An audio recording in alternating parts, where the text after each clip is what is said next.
شريف قال النبي صلى الله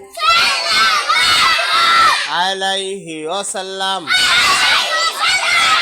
خيركم من تعلم القرآن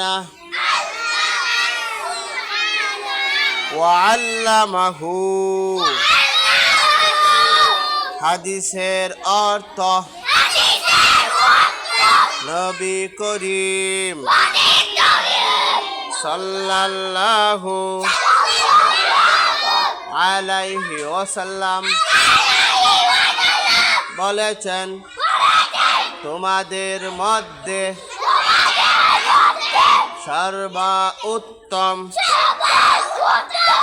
ওই ব্যক্তি